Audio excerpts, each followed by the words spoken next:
reka dukomeze tugende kwifuriza kuza kugenda mugubwa neza mwe bikoje kugira mudukurikira muciye kuri channel ya YouTube Inuma Media. Ikiganiro urumva yuko ari inseko y'urucundura twatugize kugenda twinjiramo.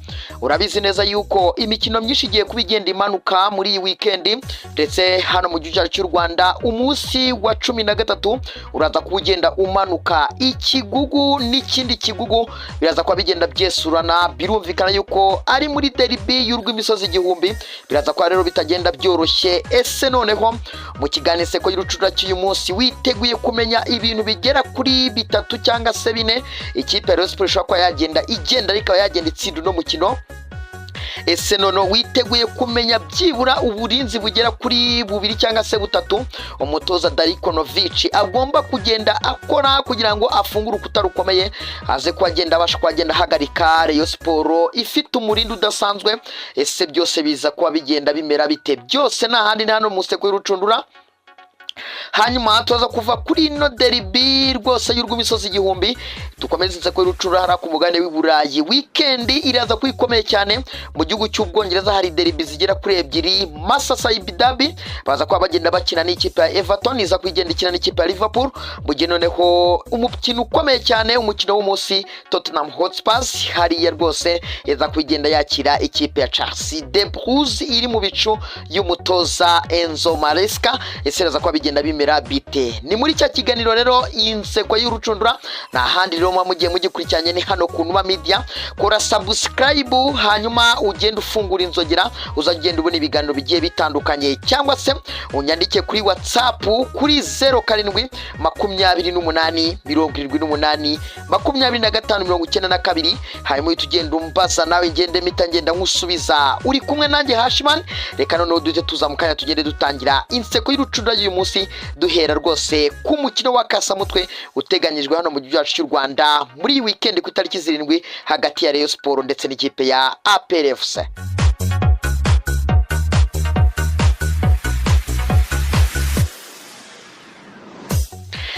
Reka dutangire inseko y'urucundura tuyihera kuri match ikomeye cyane, match igiye kuba hano muri Rwanda Premier League umunsi wa 13. Rayon Sports iraza kwigenda ikina n'ikipe ya APR FC.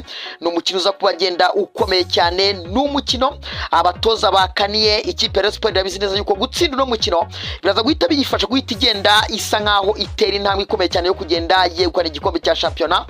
Ibi rero biraza kuza nyuma yuko ino kipe ku munsi w'ejo yarimo kugenda ihana bikomeye cyane ikipe ya Muhazi United itsinda ibitego 2 byose kuri kimwe, nyuma yuko umukeba APR FC batabashe kwitwara neza imbere y'ikipe ya Polisi dore yuko baje kunganya igitego kimwe kuri kimwe, nyuma yuko uwitwa Mamadusi yaje kugenda abona penalty ariko aza kwagenda ayihusha, biza gutuma ikipe ye iza kujya mu mazi abira itagenda iyobora umukino gigende busoza. Ibi byose ariko benshi bakavuga bati twabihuje n'umukino bari bafatanye n'ikipe ya Rayon Sports muri no weekend kuri wa gatandatu ku itariki 7 birumvikana. N'umukino uza kuba ku isaha y'isa 12 kuri stade Amahoro i Remera. Biraza kuba bikomeye cyane, ariko navuga ni Rayon Sports ifite ibintu bigera kuri 4 cyangwa se 3 shakwa yagenda ikagenda itsinda ikipe ya APR FC. Ni ikibazo nari kwa ngenda mbazwa numwe mu bakunzi ashobora bagiye badukurikiye baciye ku Numa Media, baravuga bati gerageza udusesengurire utubwire byibura ibintu 3 cyangwa se 4 biza gufasha ikipe ya Rayon Sports kuza kwa igenda itsinda uno mukino. Ibintu ndimo kugenda mbona bigera kuri 3 cyangwa se 4 ni ibi bikurikira. Ndara kukitwa ubusatizi bw'ikipe ya Rayon Sports n'ubusatizi butsinda cyane buyowe na Faringanye. Ubona yuko biza kugora ikipe ya APR FC guhagarika buno busatizi bw'ikipe ya Rayon Sports, cyane cyane we uyowe n'uyu rutayizamu Faringanye. Umutayizamu rwose uzi guhagarara neza akamenya umwanya agomba kwagenda hagararamo, ndetse n'umufinisha mwiza. Bitandukanye n'ikipe ya APR FC yo ifite umukinnyi wayo nta wundi ni Mamadusi bagenda batakisha, ariko ni Mamadusi uzakina byinshi imbere y'izamu, bitandukanye na Faringanye kuko Faringanye we ni umufinisha mwiza, akaba afite abakinnyi bakina hagati beza kandi bagenda bihutisha umukino. Hanyuma kuba ikipe ya Sport ubusatizi bwayo usa nkaho buri hejuru byibura bushobora kuba bwagenda gutsinda ibitego bigiri hagati ya 2 na 3. Ibyo biragaragaza yuko ikipe ya PFC byayigora ko yagenda itsinda umukino, kuko imuza ndengo yo gutsinda ku ikipe ya PFC iri hagati y'igitego kimwe n'igitego kimwe n'igice, mu gikipe ya Sport yo iri hagati hagati y'ibitego bibiri n'ibitego bibiri n'igice, bivuze ngo aho ngaho urumva yuko ikipe ya Rayon Sport iri hejuru. Ikindi kintu umutoza Robertinho Goncalves ashobora kuba yagenda akoresha kugira agenda atsinda uno mukino ni icyo bita winning spirit ikipe ya Rayon Sport irimo. Kuba ikipe ya Rayon Sport iri muri mudo kugenda itsinda ino mikino kandi ikagenda itsinda none ikonveka igaragaza yuko ikina nk'ikipe nkuru, bitandukanye n'ikipe ya APR FC, kuko ikipe ya APR FC yo yagiye igaragaza yuko yagiye yihimiliyetinga cyangwa se yicisha bugufi imbere y'amakipe yose bagiye bagora, kuko kuva ku mukino wa mbere kugeza ku mukino tugeze wa 10 hafi na kabiri, ikipe ya APR FC yagaragaje yuko amakipe agiye ikina nayo yagiye isa nkaho igaragaza yuko nayo ari ikipe yatsindika cyangwa se ari ikipe ntoya, ntago yigaragaje nk'iyipe nkuru. Ibyo bitandukanye rero n'ikipe ya Rayon Sport yo yagaragaye nk'ikipe nkuru, yabikina n'ikipe nkuru, yagiye igaragaza yuko yo iziri hejuru, yabikina n'amakipe matoya nyine yagiye yereka yuko ari amakipe matoya ikayatsinda kandi igenda ikonvenka. Ibi ngibi rero nabyo bikaba ikindi kintu cyagenda gifasha ikipe ya Rayon Sport gutsinda match kubera yuko yo ihora ikina nk'ikipe nkuru. Ikindi kintu cya gatatu navuga umutoza Robertinho ashaka kuza kwifashisha kubagenda atsinda ikipe ya APR FC ni umukino we wihuta, umukino w'imbaraga, kandi umukino we ukaba ugenda umuviramo ibyo aba yifuza, kubera yuko Rayon Sport ni ikipe ikwatsaho umuriro ikagushyiraho igitutu ku buryo itaguha guhumeka. Bivuga ngo ikipe ya Rayon Sport, ikipe ya APR FC yitondeye shako yagenda iyitsinda ibitego byinshi ikayibutsa uwitwa Davis Kasirye ubwo yatsindaga hat-trick. Faringanyi rero nawe ababizi yuko umukino nk'uyu nguyu ari umukino w'abagomba ko bagenda batsinda. Urumva yuko bisaba umutoza Darikonovic n'abasore kuza kwitonda cyane, ndetse nabo bakaba nk'ikipe nkuru, kubera yuko batabaye nk'ikipe nkuru biraza kugorana guhagarika ikipe ya Rayon Sport. So hanyuma ikindi kintu cya kane nakubwira Rayon Sport iza kuba igenderaho ni ikitwa umurindi w'umufana wamaze kubyuka, wamaze kubona yuko ikipe yamaze kugenda ijya ku murongo. Bivuga ngo APR FC nubwo ifite za ndumbeti zayo zigenda ziryana mu matwi, ariko biraza kugorana yuko ziza kumvikana, cyane cyane yuko abafana bayo batangiye kugenda bacika intege, babona yuko igikombe bisa nkaho umuke bashaka kuzakijyana ndetse abarusha imbaraga.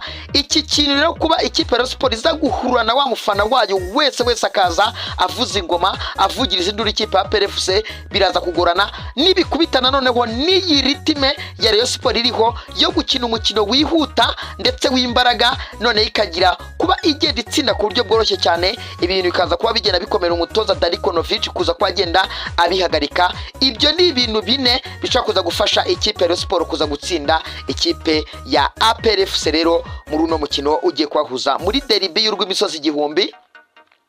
Mwonge munabaza muti ese noneho umutoza Darikonovic n'abasore be bo ni ikibaza gukora kugira ngo byibura nubwo bataza kurusha Rayon Sport, ariko byibura baje gukoresha amayeri menshi baze kubona igitego baze kuba bagenda batsinda. Ndagira ngo mubwire yuko amahirwe y'ikipe ya APR FC ku ikipe nka Rayon Sport ari amahirwe navuga nti ntago ari menshi cyane, ariko nanone umuntu yaravuze ati derby iratsindwa ntikinwa. Ni Rayon Sport ishaka kuzikidokeza igakina n'ibyo bintu by'amaritime n'iki, ariko ikipe ya APR FC kinigomba gukina ikina na Rayon Sport n'iki. Irebizi neza yuko Rayon Sport isa nkaho iri hejuru muri no minsi, bityo bagomba gukora n'iki ni ukwirinda amakosa ashaka gutuma uwitwa Faringanyi yakina. Bivuga ngo Faringanyi akeneye umukinnyi uza kuza kumuhagararaho, ntamuhe guhumeka, ntamuhe guhagarara na gatoya akamukinisha nabi, kubera yuko Faringanyi niwe muntu ufasha cyane ikipe ya Rayon Sport kuba yagenda ibona ibitego.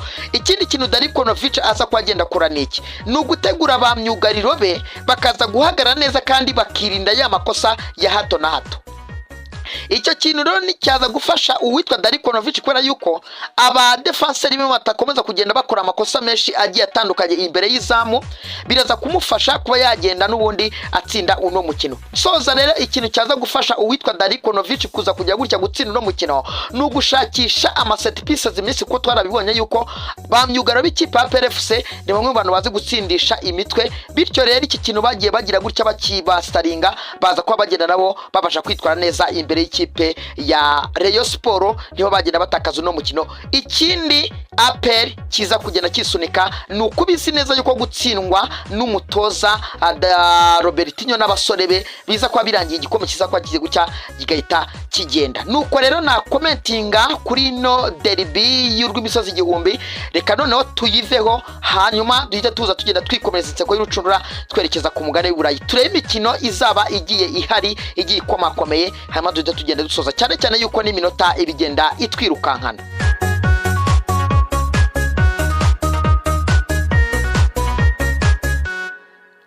Inseko y'urucundura nayikomeje ku mugare w'Uburayi nahere mu gihugu cy'Ubwongereza bazaba bagenda bamanuka ku isaha y'isa 8:30 ni kuwa gatandatu birumvikana ikipe ya Liverpool izayimanutse mu cyitwa Merseyside Derby cyangwa se muri ruriya rusisiro rwose muri ya derby. Liverpool nyuma yuko batakaje kuri Newcastle ku munsi w'ejo banganya ibitego 3-3 baza kuba bamanutse mu kibuga bagende bare uburyo bagenda bashakisha amanota. Liverpool ishobora kuba yagenda ibona no manota.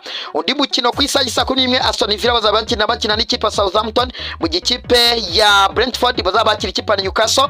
Umukino ukomeye cyane ikipe ya Ruben Amorim ni Pep Guardiola ku isaha y'isa 11 bazaba bagenda bamanuka bajya gukina n'ikipe ya Crystal Palace Selhurst Park mu gihe noneho match standard ku kibuga Old Trafford ku isaha y'isa 1:30 bazaba bagenda bakira ikipe ya Nottingham Forest. Ngiyi imikino izaba ihari mu gihugu cy'Ubwongereza.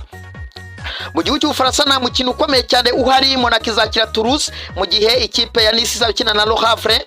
Hanyuma namaze kugenda nerekeza mu gihugu cy'Ubudage umukino ukomeye cyane no mukino uzaba ku isaha y'isa 10:30 Bayern Munich bazaba bagenda bakira ikipe ya Heidenheim. Nibwo mukino rero ukomeye uzaba uhari mu gihe ku isaha nk'iyo Bayer Leverkusen bazagenda bakira St Pauli. Urumva yuko rero iyi ni imikino izaba ikinwa mu gihugu cy'Ubudage. Undi mukino ukomeye cyane uzaba ku isaha y'isa 1:30 Borussia Mönchengladbach bazaba bakira ikipe ya Borussia Dortmund. Urumva yuko rero iyo niyo mikino izaba ikomeye hariya mu gihugu cy'Ubudage. Namaze kwerekeza mu gihugu cy'Ubutaliyane. Mu gihugu cy'Ubutaliyane ho nakiri kihavugwa umukino wa AS Roma na Lecce ni uzagenda umanuka ku isaha y'isa 3:45 mu gihe ku isaha y'isa 1 zuzuye ikipe ya Juventus Dortmund bazagenda bakira ikipe ya Bologna. Reka none bite ngenda nerekeza hariya mu gihugu cya Espagne nkurebere niba hari match ihari ikomeye ku isaha y'isa 4 ikipe ya Girona bazagenda bakira ikipe ya Real Madrid. Madrid yamaze kujya gucya igenda itakaza umukino wayo bakina n'ikipe ya Atletico Bilbao bazaba bagarutse mu kibuga bagira ngo bagende bare uburyo bagenda bashakisha amanota. Reka tuze tugenda tureba noneho imikino iteganijwe ku cyumweru hanyuma tugere tureba uburyo ibintu bizaba bigenda bihagaze tunagana ku musozo w'ikiganiro cyacu cy'uyu munsi cy'iseko y'urucundura turebe uburyo ibintu bigiye bimeze ku cyumweru kabisa. Imikino zaba ari myinshi cyane igenda imanuka ubona yuko ibintu tazaba bigenda byoroha. Za Arsenal zaza ziri mu kibuga amakipe nka za Chelsea n'izindi nyinshi zigiye zitandukanye. Ese bimeze bite?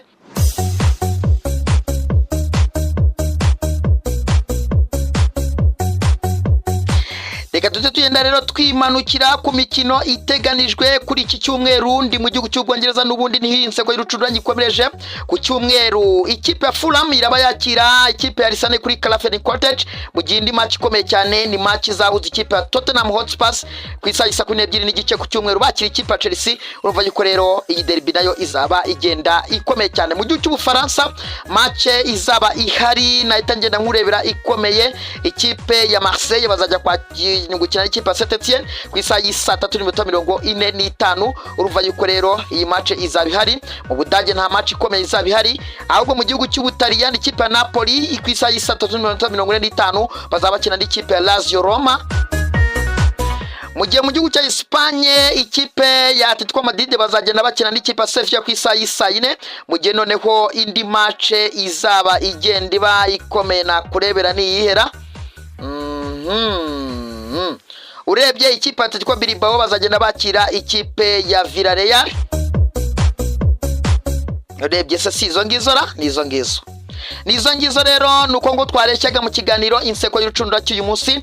Reka mbashimire mbabwirane mukomeze mugende mukora subscribe mfungura inzogera mujye mugenda mukurikira ibiganiro bigiye bitandukanye. Ndari Hashimani muri studio wanandikira kuri WhatsApp kuri 0728782592 ukambaza icyo ushaka nawe nkagenda nkusesengurira. Reka mbashimire mwakoze cyane gukurikira ibiganiro ku Numa Media. Amahoro y'Imana bane namwe, shalom, ciao.